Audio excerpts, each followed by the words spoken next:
Greetings, comrades, and welcome to How the Red Was Won, a podcast about organizing in the South, Texas fascism, and how to fight back.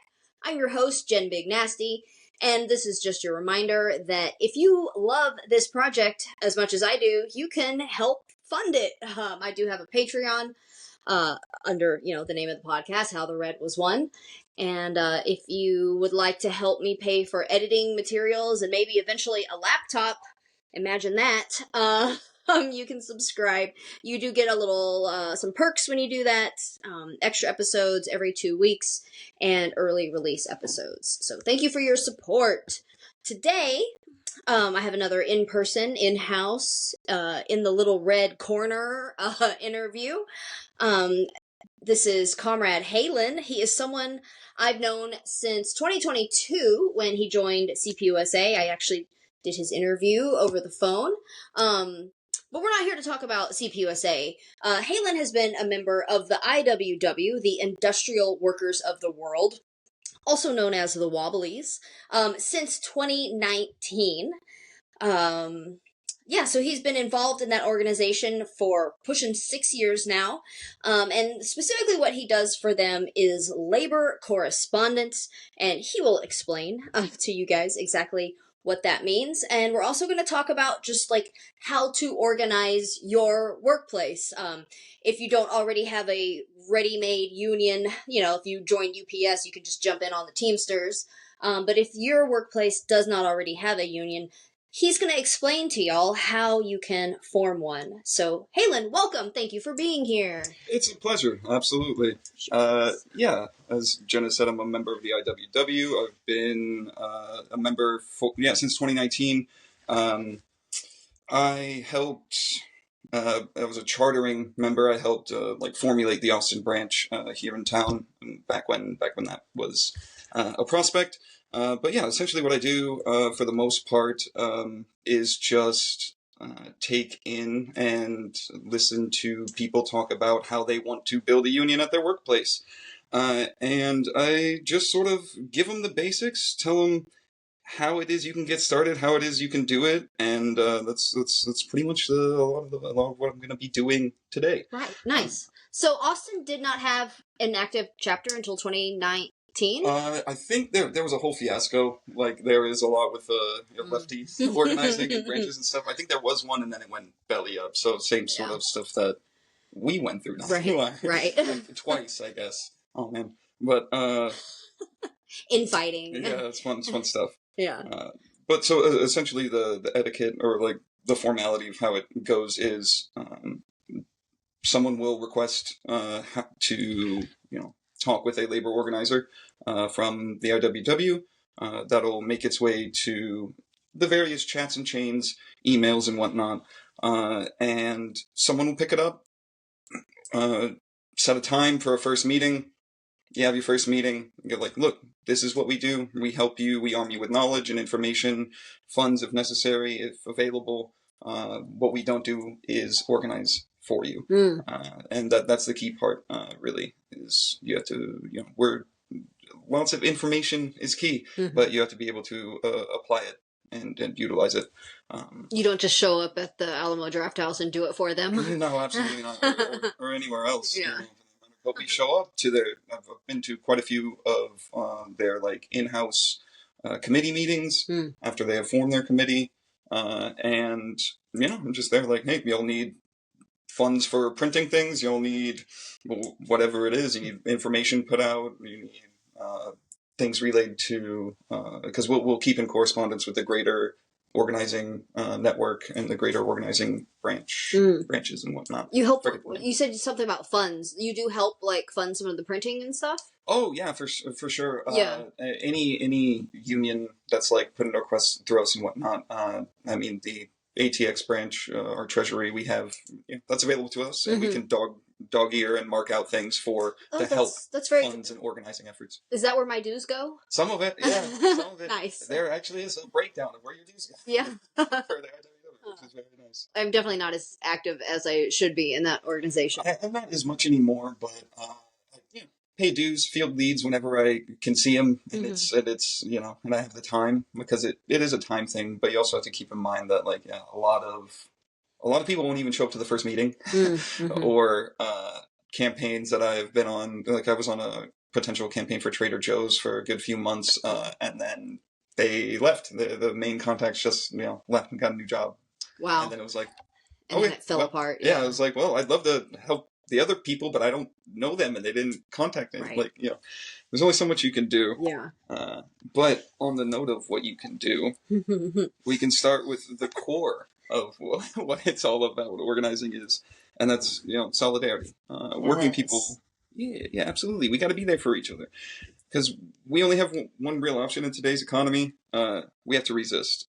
I am reading some excerpts from an IWW pamphlet called Think It Over, an introduction to the IWW, starting in the solidarity section. Well, we have to resist with all our might. The big business program of further and deepening poverty for working people is fast at work. And for the first time, well, it's a little dated, but for the first time in modern history, profits are going up while wages and benefits are going down. In the past, the two have always been tied, however, unequally. Now, the game has changed. Worse impoverishment and more of it in deeper and more vast waves is coming in the future. If we don't stand against the tide, it'll swallow us whole. The working conditions we see today in Asia and Central America are a good indicator of what the future can hold for our own working lives in the Western democracies. We only have one hope, fending off the tidal wave of misery, and that hope, that tool, is solidarity. Nice. Every working stiff must stand up for every other working stiff. Is that really what it says? Working stiff? Yeah, I absolutely. love that. Yeah, it's just written by I think a Portland member. Are these available online to non-members? They are. Maybe not non-members, okay. but I mean, with how anarchistic the organization is, you just ask someone. You can probably find it. Yeah, okay. Well, I just wanted, if these are available online, I would link it in the notes, but I'll link just the IWW website. I can probably send this, because with the intention of this being an intro to the IWW, I would imagine that it's pretty accessible. Okay. Yeah. Okay. But yeah, we got to do it. No matter where you live, where you're from, no matter male, female, non-binary, dual spirit, two spirit. That's the phrase. Anything other, all young or old, we must all stand together. Yes.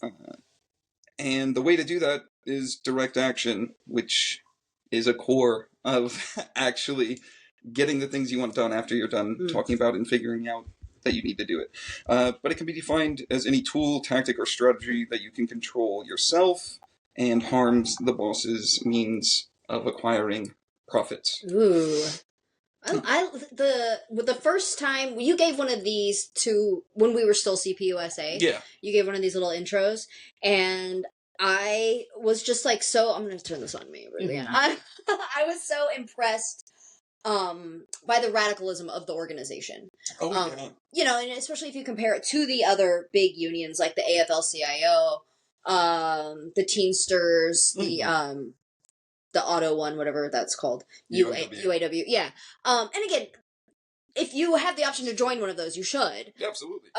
But be a dual carder. Yeah, exactly. Be both. There's a phrase for it. But the history of the Wobblies and they've been on the right side of history. I just say we. I am a member. I just don't do anything. Have always been on the right side of history. When we read Women, Race, and Class, right? We're talking about abolitionists were members of the Wobblies, right? Yeah. On the forefront of the getting women the right to vote and stuff. Have always been really pushing for the right things, which is very fucking cool that this organization has been around so long. It's great. And, the model that they use of, the greater solidarity, unionism, and overarching industrial unionism essentially being an injury to one is an injury to all. Yes. You injure someone in the, tire making factory, and then all the automotive workers are we're out, done, that's it. That was a middle finger for those of you just listening. Yeah. Maybe you heard the rings clack. They do clack. They often. But no, the radicalization was exactly what brought me to this union. Because I was reading, checking my options. I was in the service industry at the time.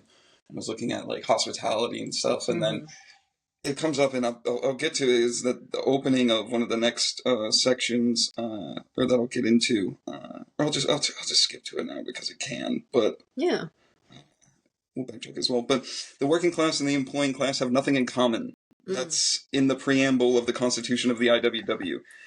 That's the basis of the approach of the labor relations and the unionism that we should strive to achieve. Now, it doesn't mean that workers and bosses are a different species. It doesn't mean that they don't breathe the same polluted air or drink the same water. Though, the air and water in a working class neighborhood are a damn shit filthier than they are up on the hill. Damn. If it means that the two classes, which first of all do exist, are in opposition by their very nature.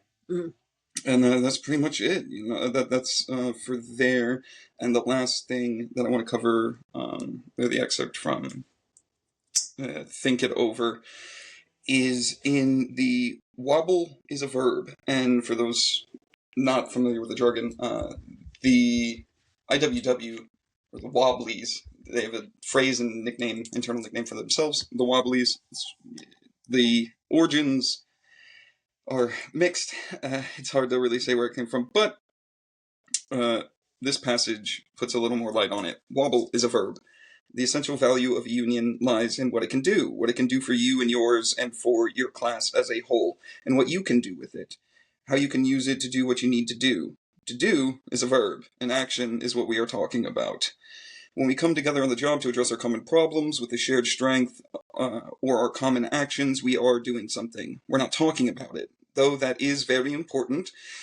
We're not seeking publicity and making a big show of it, although those things can be valuable in their right place. We are acting on it, doing. We are the subjects, to put it in grammatical terms, and the problem is our object, upon which we, in common activity, act to change. That's action. Verb. In the construction trades, the verb to wobble is commonly used to describe a group action that seeks to address the problem or a problem on the job site, a problem with the boss, or just general problems on the job. But to wobble on the job is to walk out, slow down, go in for a chat with the boss on work time, straight up come together to address any problems by direct means. That's what it is about. Nice. Okay. Yeah. That's very cool. I didn't know I thought it had something to do with all the W's. I think that was also a thing that caught on as well. I've heard an anecdote in a story that an Asian fellow worker was having a hard time pronouncing things. Yeah. And the Wobblies. That's really cute. It is. It's adorable. And they just embraced that. Yeah, they were just like... Okay, yeah. That's another layer on it, too. But it's one of those, folklore, legend type things almost. Yeah, it's been around for so long. Yeah, 100 plus years. I have a totally similar question, but that has nothing to do with the main topic at hand. Where did the Black Cat logo come from? Sabo Cat? I'm not exactly sure on that either. I know that sabotage comes from, clog makers and old shoemakers. That's where cool. They would throw their clogs into the machine. That's literally where that phrase came from? Yeah, sabotage. Yeah, I don't remember the exact amazing exact phrasing, but that's where it stems from. That's so fun. Clog workers just really sabotaging. Yeah.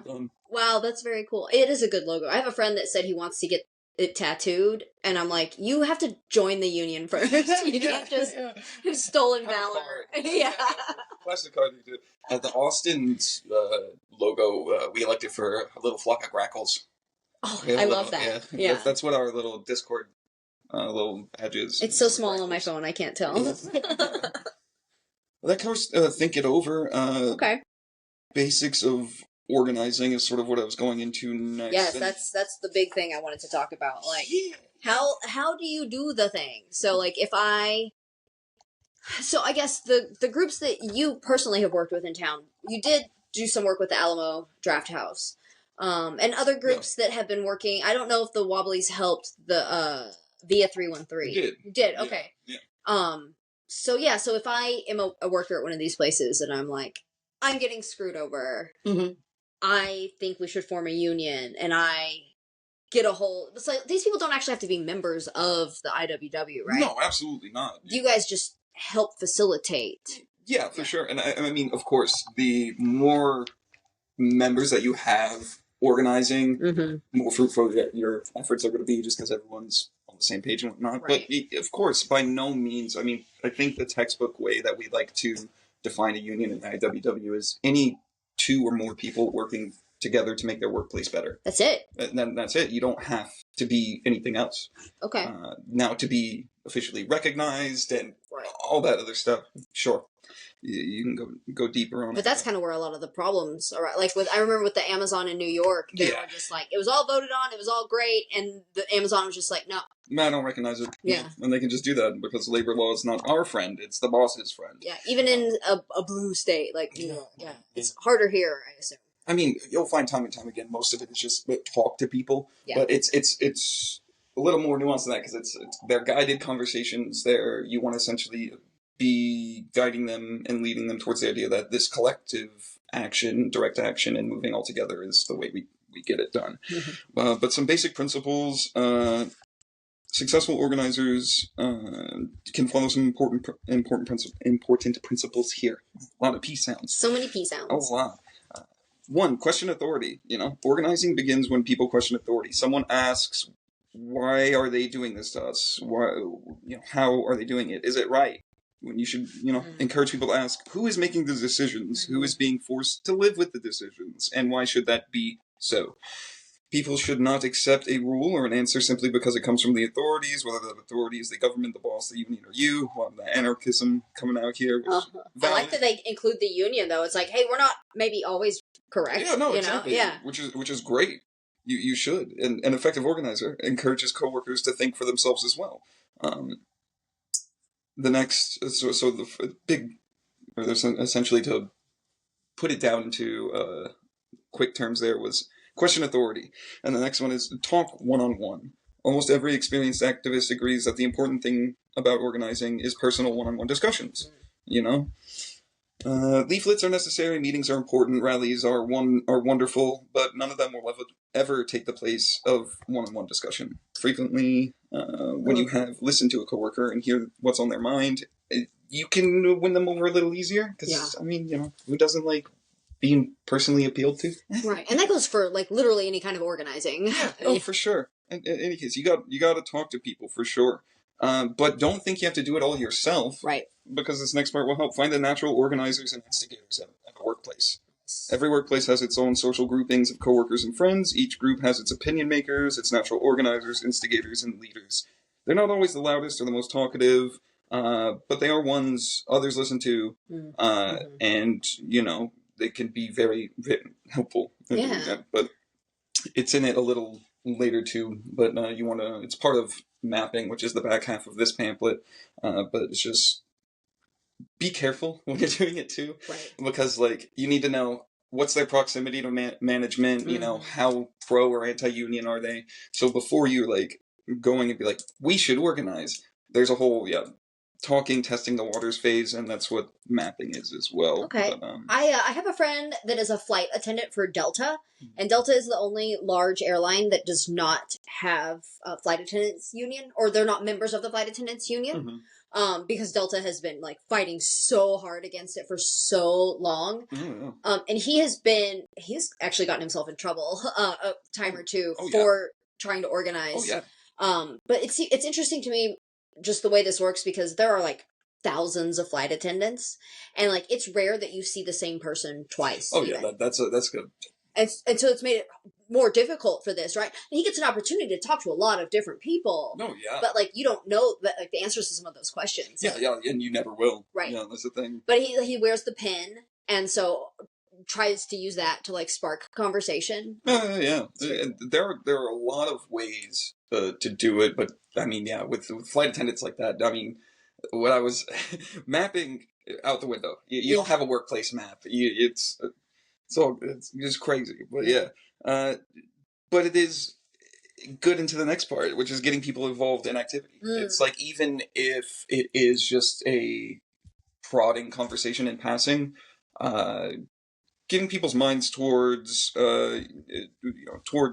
collective activity is great. Life's not a schoolroom, and people don't learn simply by going to meetings or reading leaflets. Most people learn, change, and grow in the process of action. So give them something to do. Tell them there are things that can be done, and we have the power to do that. And you want to take getting them involved into that activity, whatever that activity might be that they see as furthering their own personal station or situation at work, and you find a way to morph that into collective activity. Be like, we could do that, and we could do it for everybody. So let's go ahead and try it. That's cool. I like that a lot. Oh yeah. Just be normal. Yeah, it's like, turns out a lot of us have the same issues at work a lot of times. Yeah. Funny how that is. Yeah.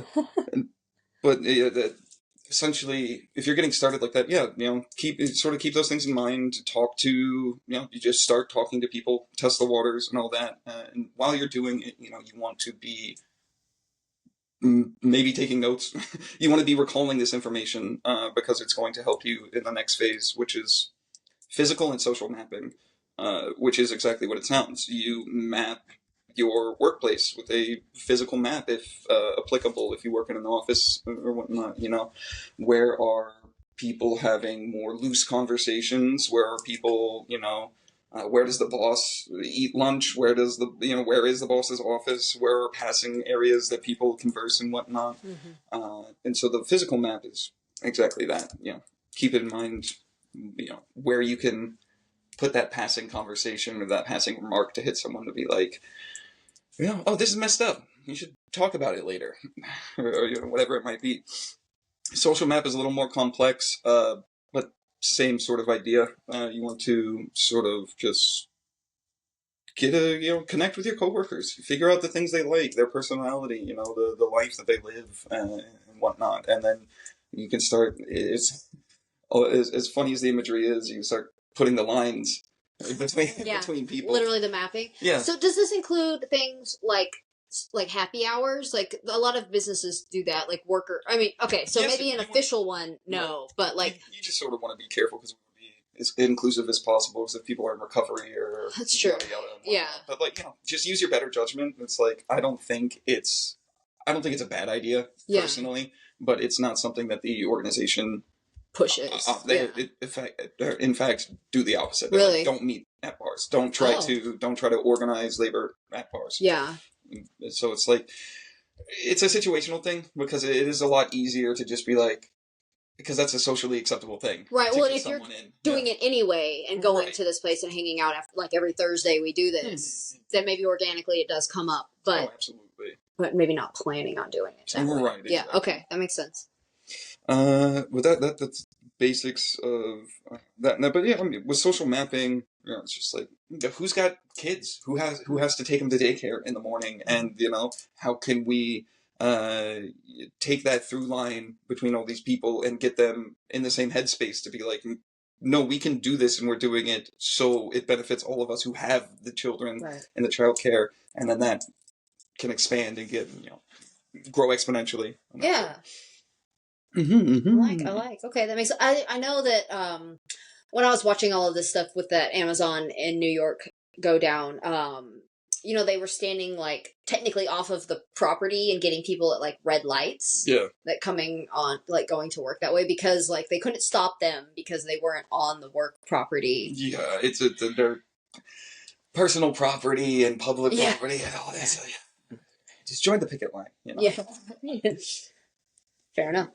No, it's infuriating, because it's like they're doing all the things that they should be doing and that they are told that they should be doing to get the things that they deserve. And even so, it's like, you have Amazon fucking with the traffic lights, like the timing of the traffic lights. That was something they did so that they couldn't stop and talk to them. Yeah, it's insane behavior. It's just like, what do you mean? Like, we're supposed to jump through all these hoops and do it with our hands tied. But, the rules for thee, not for me. And that's exactly, again, another point where it's like, we love our labor lawyers. It's great when it's, I think there's a quote in here. It's like, they're great when it's our butts on the dock, but it's, they're not going to be the saving grace. Right. Well, and I think things like that can be used to be like, this is how badly they're trying to stop us. Like, these are the levels that they're going to. Does this not, maybe people that are like on the fence, that will help turn them. Oh yeah, it's the company has no issue in creating its own, like, anti-propaganda, or its own, like, the way we phrase it is like inoculation, right? So it's like, you get to them first before the company does, and we'll get it when we get into the meat and potatoes, which is the AEIOU. But yeah, it's just like. Like my friend at Delta, they were literally like talking about giving out like PS5s for people that didn't join the union. Yeah. I saw the advertisements. Yeah, and all that on that. just wild stuff. Oh. It's crazy, but yeah, no, it just there are a lot of things you can do, and striking is great and all that, and it's the best known form of direct action. And it segues beautifully because I'm reading right from How to Fire Your Boss. Yes. Another IWW pamphlet.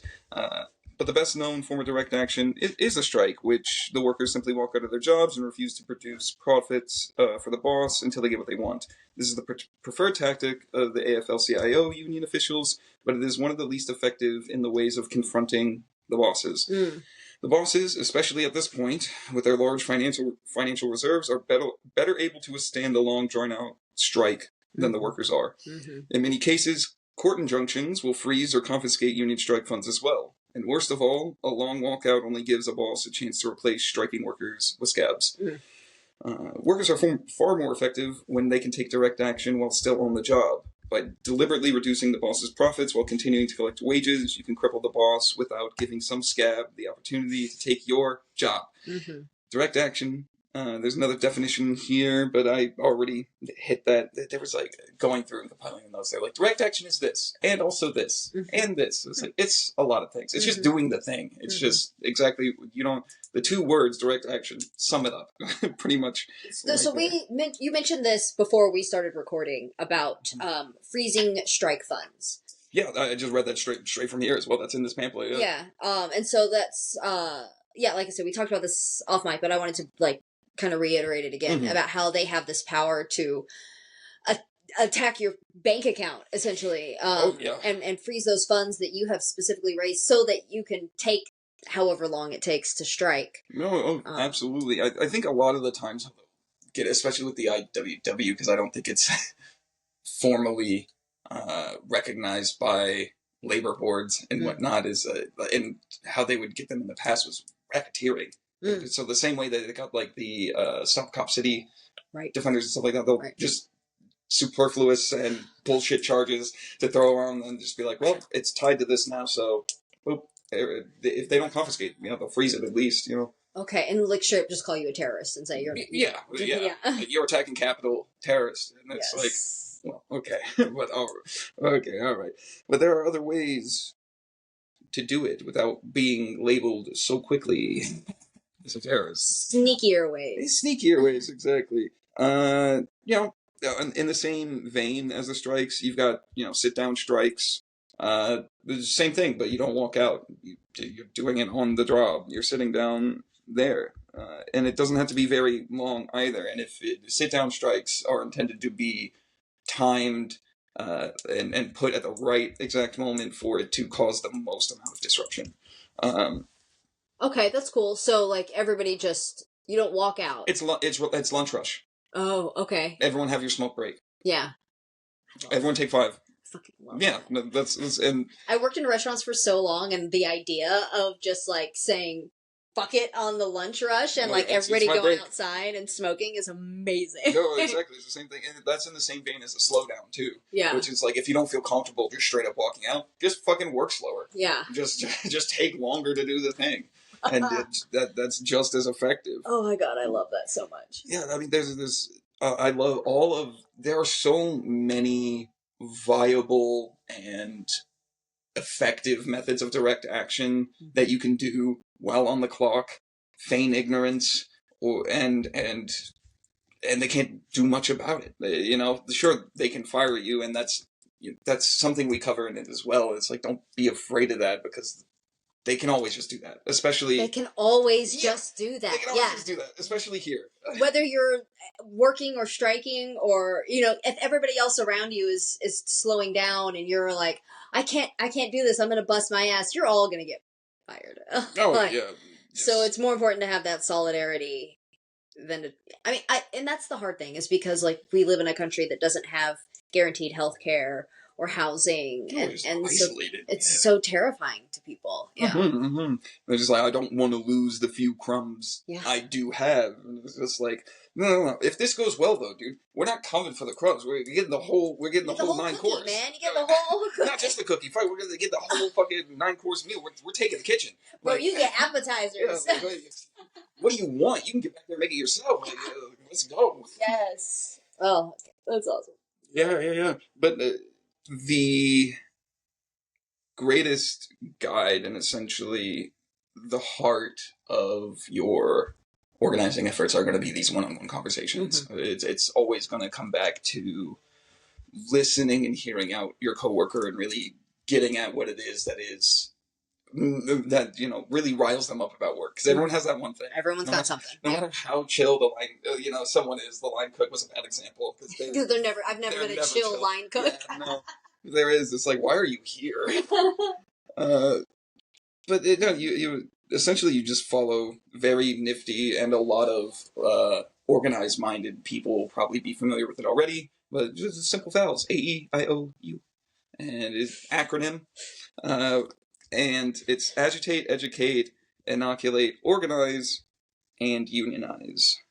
Agitate, educate, inoculate, organize. Yeah. And then the U is? Unionize. Or uplift, or union push. Or there's a lot of things you can do. But it's essentially, we'll get to it. It's the shortest phase, but it's essentially just like a check-in. It's like, hey, you did the thing, right? You did the thing because we're a union and we all need to be doing the things. But, it's... I love an...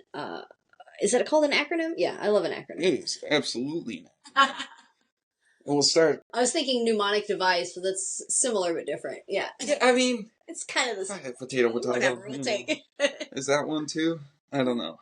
Not a linguist or an English major. I didn't even go to college. You don't need to. I don't need to. And that's the thing. It's talking to people, you don't have to be that all that smart to do it, But...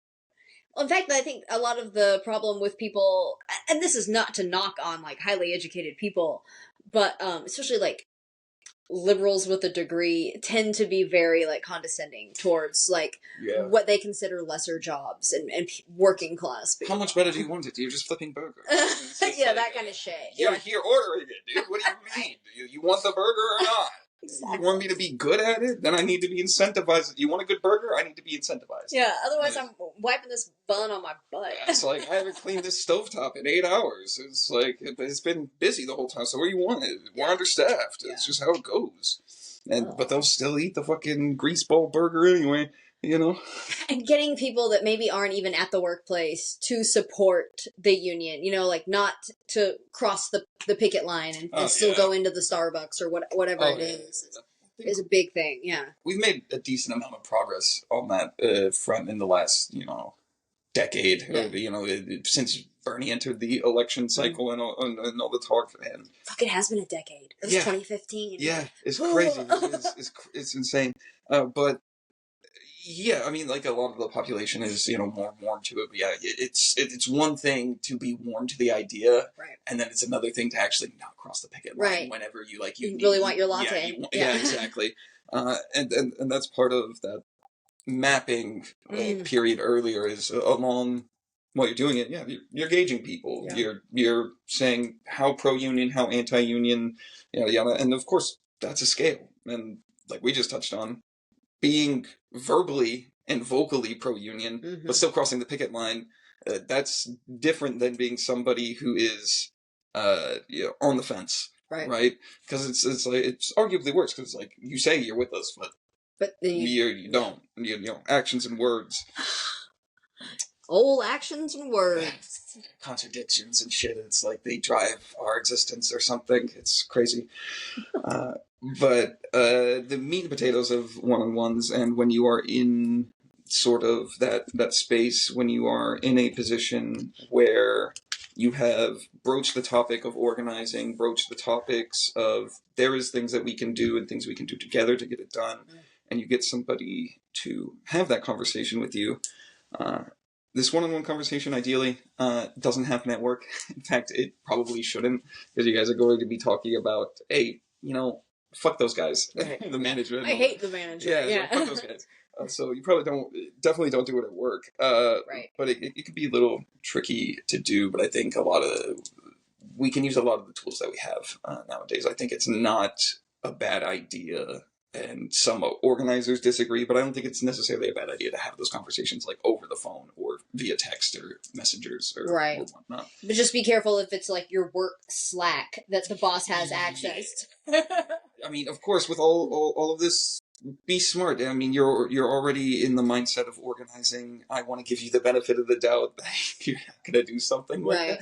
But well, I think a lot of people think that it's what I'm doing is not illegal, like unions exist. Like all I'm doing is trying to make things better for people, but like neglecting to understand that they can fire you for no fucking reason and they will fire you for organizing. Yeah, you're absolutely right. More often than not, it is that case where they think that they are also protected from the labor law. Right. It is still sort of the, I guess a little bit of that lingering liberalism where it's just like, no, the laws also protect me. Yeah, I'm fine. I didn't do anything wrong. I'm not breaking the law. And it's like, well, you're not breaking the law. You're not, but I don't see your name on the deed for the factory. So. Right. Yeah, and neither are they. They can just fire you for no reason. Yeah.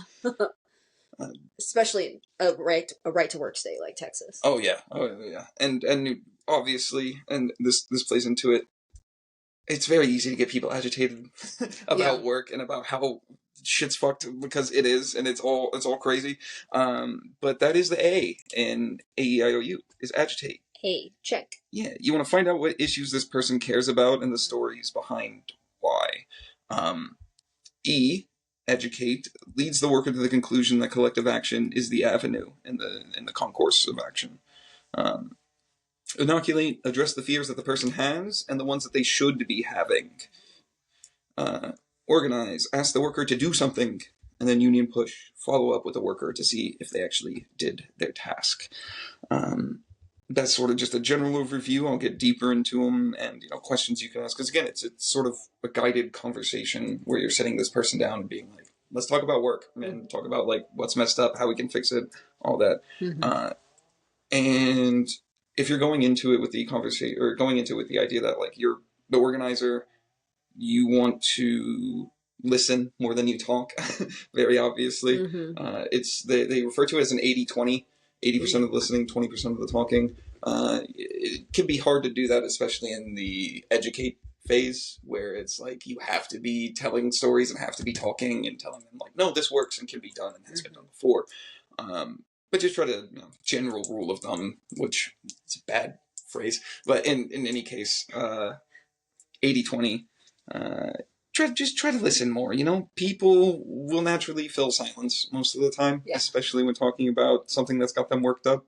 Right, and I mean that's part of the agitate is like kind of get them worked up, exactly. Get them thinking about the shit that pisses them off. Yeah, it's good. It's a fine line too, though, because I have heard there are instances where you can agitate. Wow, someone too much, where they're just going up, they deck the boss and they're out. Like, well, that was really cool, but no, fucking sick, bro. But you were part of our organizing that hurt the movement more. Yeah. But it's a fine line. But it turns out very easy to get because people care. People care about their own livelihood and the things that they have to encounter that make it more difficult. But there's 3 sort of big pillars that lead the conversation as well, along with the 80-20. You want whatever you're talking about and the things that you are tapping into to be deeply felt, widely felt, and actionable. Ooh, I like that. Yeah. You want something because there's a tendency where we will like organize our own in groups. So it's like if you are coming to the rest of the group with like, here's our issue with work, and they're just like, we don't even think about that. It's like we literally don't even think about that. We're not even in that wing or that sector. So you have to again deeply felt, widely felt, and actionable is important for a whole reason of its own, but deeply felt and widely felt, so you can just you want to get as many people in as possible. Yeah, so broad more than super specific niche things. Yeah, and that's sort of also this is with the setting and the idea if it's a one-on-one conversation. right? So Yeah. it's like you want to keep it sort of broad and be like talking about work in general until you're able to hone in and agitate and find exactly what it is. But and that's exactly what you're doing when you're agitating. You're digging for the issues that really make your coworker angry, and you want to explore why. These were my own personal notes when I took the organizer training that is offered by the IWW. You do have to be a member for it, but I think some minimum dues are like $6 a month. So you find a local branch, and do that. Or there's even you can contribute your dues to industrial organizations or industrial branches, and I think right now there's only the independent journalists is one. Interesting. I think there might be one more that is formed in my lapse of knowledge, but I think dues can go as low as like $2.50 or $3. It can get like if you apply for like a hardship or whatever. Yeah. Because they'd rather have you there working and doing the organizing than you can get waivers entirely. Yeah, for sure. Absolutely. Agitating, you digging what's making them angry, and why, not all the coworkers will have the same grievances. You want to dig deep and find out the real reasons why people are unhappy. Don't assume you already know what your coworkers care about. Consider a time when someone told you what to be angry about or lectured you on something that you really didn't care about. So again, that thing of like coming to another group of people and being like, we don't like how the plumbing in the bathrooms is subpar. They're like, I'm not even on that floor. Yeah. But I feel like, can you get people to care about stuff? So you think about like the childcare thing you mentioned earlier. Not everybody's going to have a small child that needs that, but they should care about the people that do. Yeah, but there's only so much you could do to push people to care about things, right? It's not your responsibility to make people compassionate. That's too bad. I know, it sucks, because if I could, I would just be like, hey, you, feel compassion things for your fellow man. It's like, it's sort of the whole point and why we exist, how we have made it this far, but whatever. Yes. Call me a radical. And they will. They absolutely will. But no, I mean,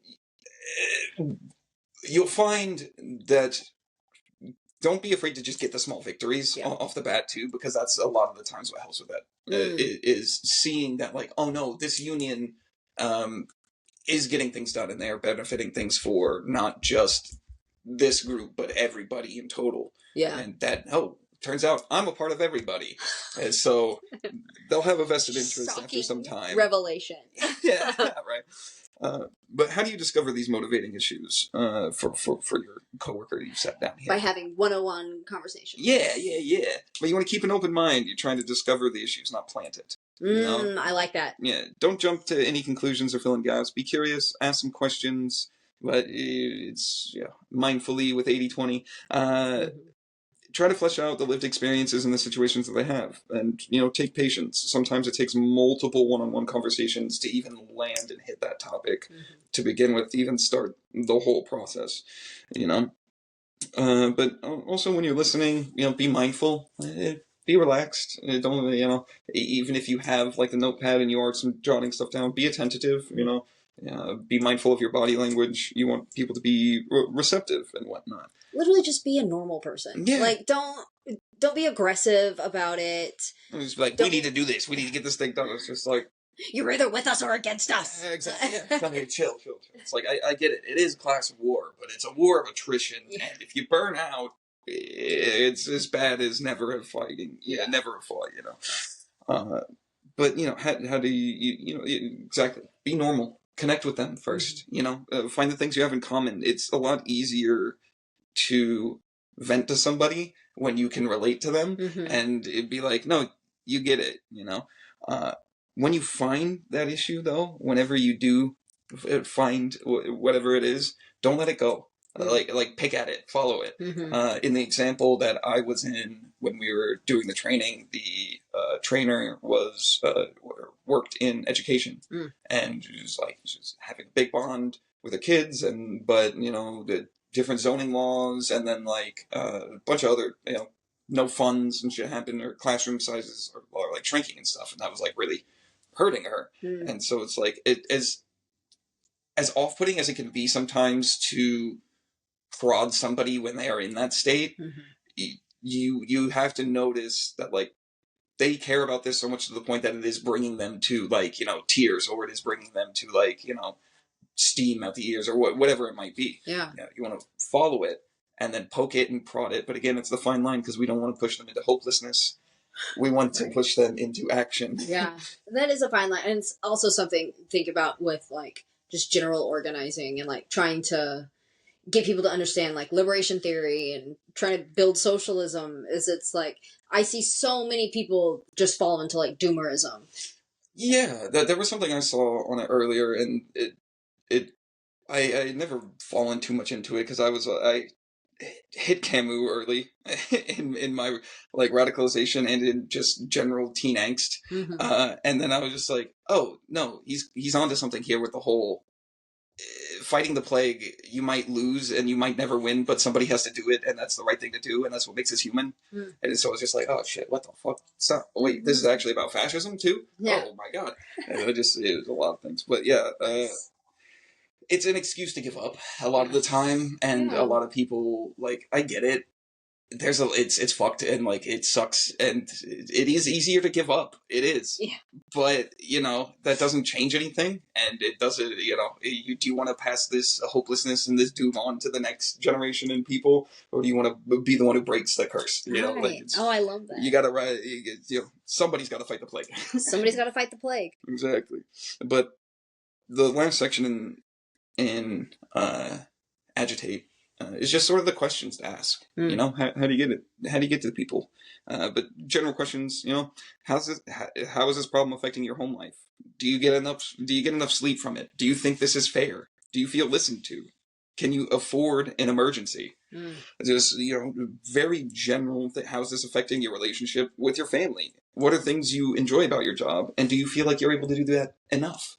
And just, like, it doesn't always have to be picking at the bad things. You could be like, what do you like about your job that makes this other thing so frustrating? Yeah. In juxtaposition. And, like, how do we get more of the good? Exactly. I like that. And moving on to educate. If agitation exposes the problem, education reveals that collective action is the solution. And while agitation exposes the anger and despair, in education we try to offer hope and reconciliation. And there are three main components of education, and they're as follows. 1. What? Imagine how the workplace could be different. What would resolve the issues? What needs to be done to change it? Number 2, you have to get them to see and understand, educate them that resolving the issue is a matter of power in the workplace. And so 2 is who. Who has the power to resolve this issue? It's what, who, and then 3 is how. You get them to see how the boss can be made to resolve the issue through collective action. How do we make it happen? So what would resolve the issue, who has the power to do it, and how do we make it happen? There's very 3 quick education stamps. You're not trying to get them to understand the inner workings of the Taft versus Hartley ruling and labor law and all. That's unnecessary for having the better hours. Yeah. But again, in this phase, it's a little harder to get that 80-20, but you want to get curious about the ways they think they can solve the problem. People are creative, and they'll have creative options. Maybe some things you hadn't even considered at all. Yeah. But you also want to be sort of batting it back and forth while it's like they have they come at you with the idea. It's like, I think this is how we can fix it. You're like, yeah, that's good, but what if we did it with everybody involved? Right. Swing it back to them with that tinge and that twist of collective action and all that. You can do that a lot of the ways in, like, stories, pointing to things like Amazon. And it's like, for the limited gains they did get gains, right? And that can be applied everywhere. So it's very easy to find the W's that exist and point to them and be like, no, it's possible, and we can get some too. That's educate. That's pretty much it. It's a lot of just finding what is applicable and necessary to your own situation and that individual you're having the conversation with. Yeah. Well. Yeah. It makes sense to me. Yes. And then inoculation. Inoculation is about preparing people for the boss's retaliation. by predicting what the boss might do and how you will react as a committee and as a union. And there are 2 phases to inoculation and a couple of do's and don'ts. But during the process of inoculation, we want to draw out the workers' existing fears, discuss those fears, and validate them. We don't want to be like, yeah, you're afraid of getting fired, but don't be afraid of getting fired because they can always just fire you. It's like, while that is true, and it's a pragmatic thing to say, and it doesn't help soothe the frustration. It doesn't help them put the meals on the table, right? Right. So we need to validate them and whatnot, but we need to also be realistic and discuss the likelihood of retaliation and how we minimize risk. And if they're still on the fence about it and still like, gee, I don't know, you circle back. You bring it back up to the top. If you're running into trouble with inoculation, bring it back up to the top. Agitate them again. Get them be like, well, yeah, I mean, sure, but it is really messed up that this is happening, and then but we can do something about it, and then you just put them back down the funnel, put them back down the guided conversation, and again, don't feel like this all has to happen at once. And this is several conversations. Progress isn't linear. Never. You regress. Sometimes it'll backtrack. That happens. Don't worry about it. That's the thing I say all the time. Progress is never linear. It in, I work in fitness, and so people will be like, "Oh, I was doing so good," and then you got COVID, and so that was a setback. You're gonna have to, not start over, but and that's fine. That's normal. Absolutely, yeah. We are not perfect beings. No, and oh gosh, how different things would be. No, absolutely. It's you will relapse. It's just a thing, and it's no fault of your own. Caveat. Most of the time. Unless it is. Unless you had every opportunity to not do the thing and you did the thing anyway. But I'm not here to be a moral judge. I'm here to tell you how to organize your workplace. But when you are inoculating someone and you're bringing out those fears and you're discussing them, you want to keep a couple things in mind. The things you do want to do is you want to, again, emphasize the boss can fire you at any time. Right. As hey, I know that's a valid fear, but if that's the fear that's going to stop you from wanting a better workplace anywhere you go, you're never going to get it. You're never going to get it. Yeah, because that's always a possibility. Sorry. Yeah, we do not have the power here. That's why I'm talking to you. That's why we're trying to come together to swing that balance of power. But 2, in the sort of listed do's, you want to talk about the consequences of not organizing. So while the consequences of you organizing is getting fired, what are the consequences of doing nothing? What are the consequences of just letting this become the new precedent and letting it move on? And you want to discuss what unions can realistically do in the events of an unjust firing, because a lot of the times, and it does get tricky down here in the South, but if it's truly an unjust firing, it's not. It's most of the time it's a pretty open and shut case, and a lot of the times the companies will elect to just pay out the nose rather than keep a good and effective organizer on the clock. Yes, because they understand that a good and effective organizer, in the long run, is going to cost them more because we're coming for what is ours. And they don't want to give it to us. No, hell no. Hell no. If they would, we wouldn't be discussing this. We would have already had socialism. I voted it in. Oh, God. They did in some places. It didn't work out well, but more power to them. Yeah, good for trying. Yeah, absolutely. And the last sort of thing in the list of do's is you want to discuss how safety in numbers can help mitigate retaliation. It's hard for the boss to dock everyone's pay.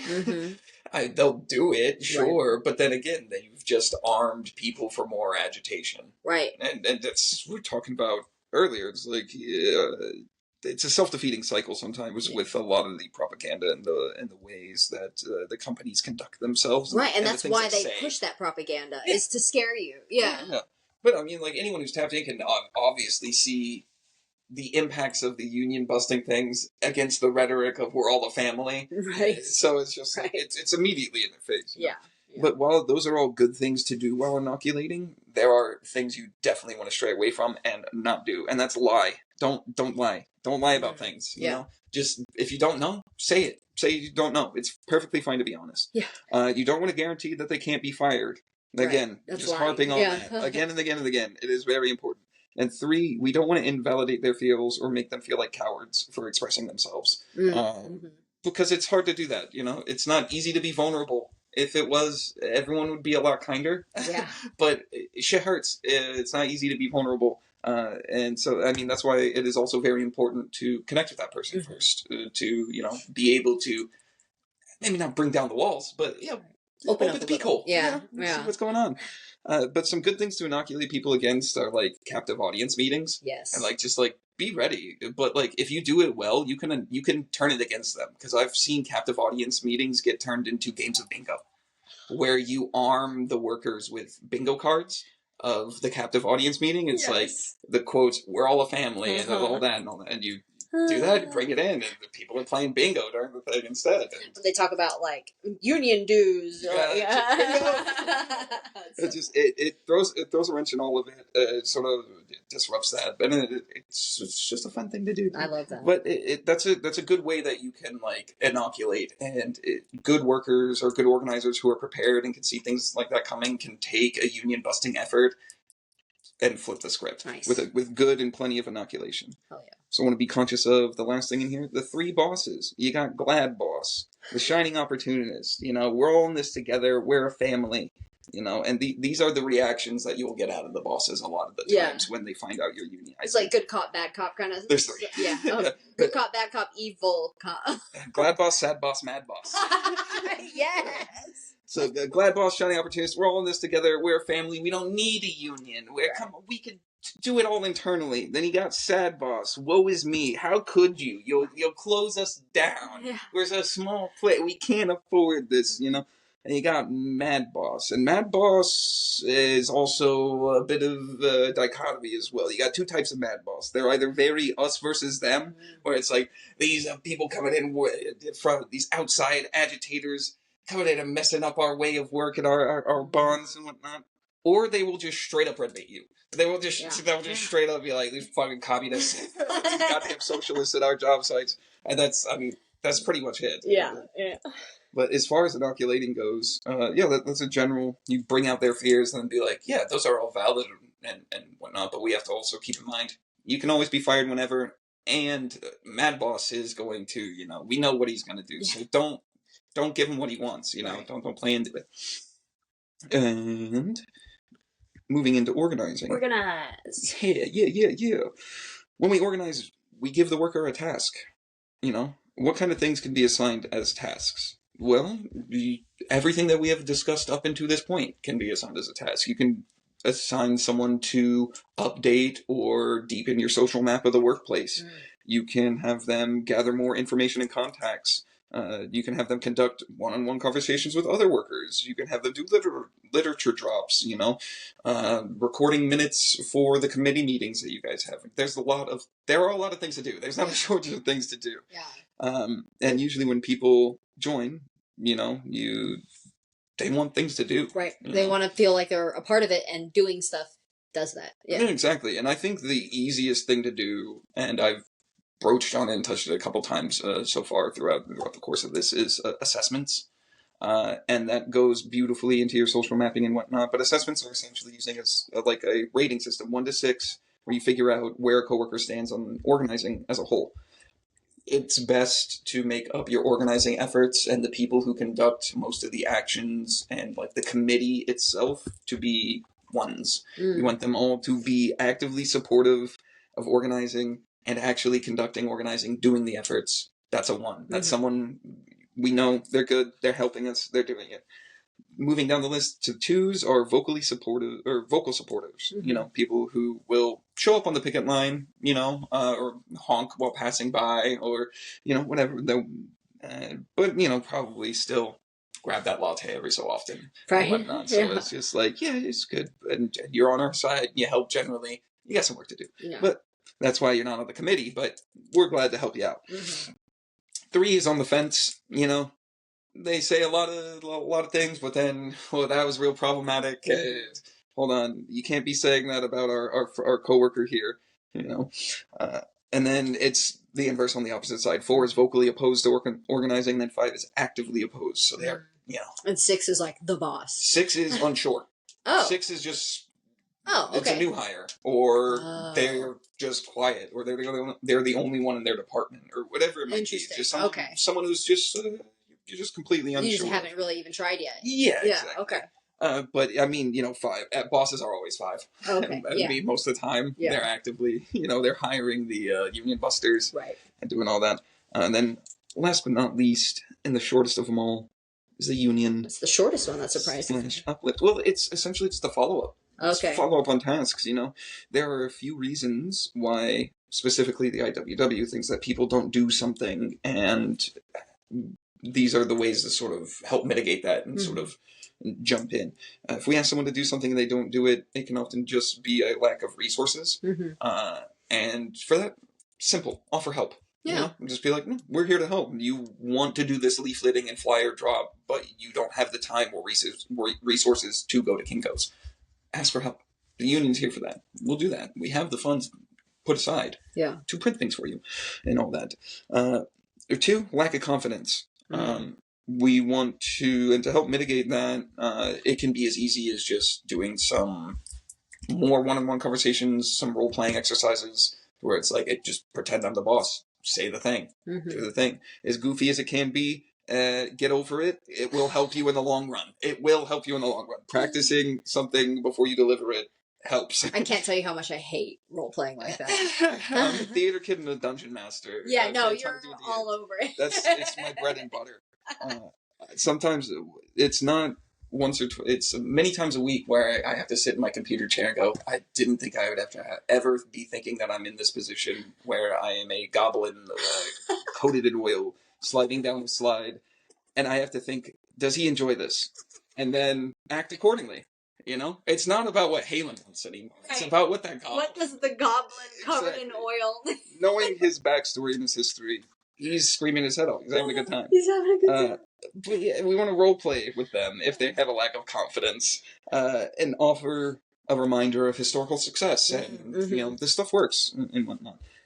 3, it could be burnout or lack of passion. And that happens sometimes. Sometimes you have bigger eyes than your stomach, and you size up something inaccurately, and you burn out in the midst. But to help people with that, agitate, educate, and offer help. It's pretty much it's a lot of it's pretty simple. 4 is just a straight fear of conducting the task. Just like I'm gonna get in trouble for this. And again, run them through the funnel, inoculate, reconsider the task if possible. If it really is something where it's like, maybe this isn't the best person doing. Give them a different task. Okay, and then have that task litigated to someone who is more suited. So say it's something like, trying to get a gauge, or like delivering a letter of demands to the boss. And it's like, you ask Steve to do it. And Steve's like, I'd be great, but he's my in-law, so I'm going to be seeing him pretty often. It's like, I'm on board. It's just going to make I don't want to make it a familial thing. Right. Then I'm scared of that. That's fair. Yeah, exactly. It's exactly fair. And you can just sit him down and be like, Steve. And you can either go into the inoculation route of like, but what are the consequences of us not doing this? Yeah. Or just get Janet to do it. Yeah, exactly. Yeah. Just someone on, just like, we can. Or just, if there's someone, whatever is easier for you, and you decide as generally sort of a committee what is to be done and handle it. That's the way to do it. And then, but last but not least, the task really is unachievable. And if that's the case, back to the drawing board. Yeah. Pick a new tactic, pick a new method.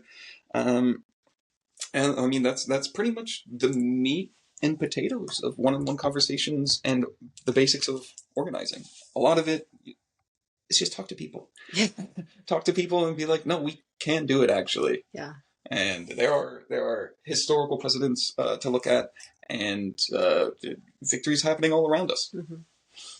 I love how everything really does just come down to that, to just like meeting people where they're at, right? And talking to them. I mean, this is similar to the work we do with the homeless community, right? It's like, we're just trying to understand their situation better.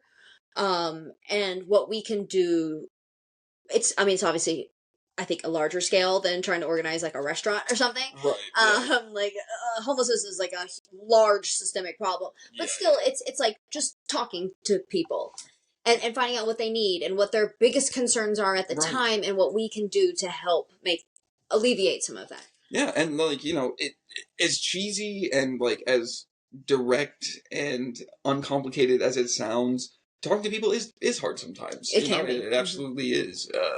But that's why you have these sort of, you formulate the committees and you make a sort of in-house like mock-up where you do it. It's like, because I've seen like committees when they form, they will host like role-playing nights or whatnot where they'll come together and it's like, okay, pretend I'm the boss.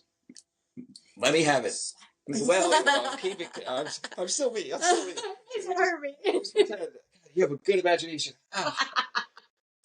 Yeah, no, I think that makes a lot of sense. And it really does start with just talking to the person that works next to you, whether it's on the cook line or it's in the next cubicle or whatever kind of, it can work at any kind of workplace. Yeah, exactly. But, ideally, if you're not comfortable talking to people, don't try to be a labor organizer or be the forefront of organizing your workplace. Or you can be the guy that goes to Kinko's and makes the coffee. Exactly. There are many lanes to help and many lanes to do it. That's what I'm saying. Like, there are tests to be done. You don't have to be the one to talk to people. And again, that's another thing about finding some of those social leaders in your workplace map and like in your social mapping and finding, get the person who does like to do the talking. Yeah. And it's usually easy to find that person. Yeah. It's me and you. The people that like to talk, you know who they are. Just don't get us started. It's a phrase you'll hear around them a lot. Yeah. But awesome. Well, we just hit an hour, so any like closing thoughts, and if you want people to like, I don't know, follow you on social media or follow. I'm a lurker. I don't really. It's all my personal stuff. Okay, so yeah, not that. Not particularly. Join a union. Join a union. Join if there's a local branch of the RWW. Join it. If there's not, join as an at-large member, and then the at-large members, they have their own committee. They have their own organizing thing to sort of help formulate new branches and areas. And that don't have them, but have like a density of members and proximity. Because that's sort of how the Austin branch started. We got reached out to as individual members by membership. And they were like, there's a decent amount of you in Austin. Get together. What are y'all doing? Get together. Go ahead and start a branch. Yeah. This is how you do it. And then, all right, cool. And I assume every major city probably has a fairly active branch. For the most part, there's a good chunk of them, and I know that, specifically in the South, there's been a good outcropping as well, and we've even formulated our own, like, there's tiers of organizing and the branches of communications, echelons of all that, which I think is funny for how anarchistic they are as an organization. Right. To be like, no, but we have to form the SCC, and then they get orders from the GMB, but they don't have to report membership, and they can do their own dues and do. It's just funny at times. Bureaucracy. Yeah, well, you got to be organized. That's literally the name of the game. Yeah, exactly. Right now, it's like we're not outnumbered; we're out-organized. So that's what we need to do. There was one quote that I always like to bring up with organizing and hand in hand with it, and I forget from exactly what book. I can send the quote later, but it's essentially that the working class is doomed to failure if it fights the class war with outdated means. So it's like, because if you think the ruling class is not updating their means and methods with technology and everything that is taboo, you're wrong. So while everything in this past hour has been helpful and applicable, all of it is subject to change. Yes. It is all subject to, revolutionary breakthroughs or conditions changing or whatever it might be. But it is a good base and starting block, and a lot of it is applicable generally. So. Yes. Hell yeah. Well, thank you so much, Halen. Absolutely. I will drop the links to join the IWW for sure in the show notes. And so yeah, thank you so much for being here and spending an hour of your time. And cheers, everybody. Bye-bye.